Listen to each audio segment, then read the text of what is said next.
СДСМ и ДУИ веројатно се договорија. Ова е логичен заклучок по синокешното прифаќање на верзијата за употребата на албанскиот јазик што СДСМ му ја даде на ДУИ.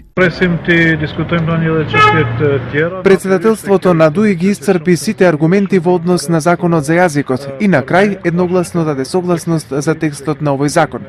Го завршивме овој дел од дебатата и утре ќе почнеме со останатите делови за можна хармонизација на една заедничка платформа за заедничко владење. Сепак конечната одлука за тоа дали двете партии ќе формираат заедничка влада, односно дали СДСМ од ДУИ ќе ги добие бараните потписи, веројатно ќе се знае утре. Што граѓаните на истокот очекуваат од СДСМ и ДУИ? Тој може ќе направи добро, подобар живот за граѓаните и за младите. За младите. Најмногу за младите. И редно е веќе се. Подобар живот за младите. Ние пензионери сме, ние веќе за нас не е проблем. И тоа за младите, барем да останат тука тие што завршиле што школа и што се докажани и стручни. Јас ништо не очекувам ниту од Заев, ниту од Акмети. Таа влада треба и да отстапи на Груевски. И преведејќи, нема место на Заев, дишто не треба да се пика или се бута. Он знае дека му место, он треба да заврши у затвор. Груевски треба да се остане на својата позиција.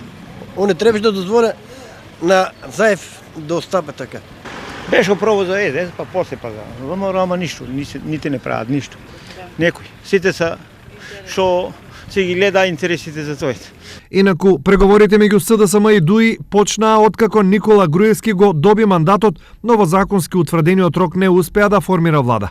По ова, председателот Иванов излезе со став дека мандатот ќе му го даде на оној кој ќе успее да обезбеди мнозинство од 61 пратеник. На овие избори СДСМ освои 49 пратенички мандати, а ДУИ 10, што значи дека доколку Заев сака да формира влада, освен со ДУИ, ќе треба да преговара и со другите две партии на албанците кои освоија пратенички мандати.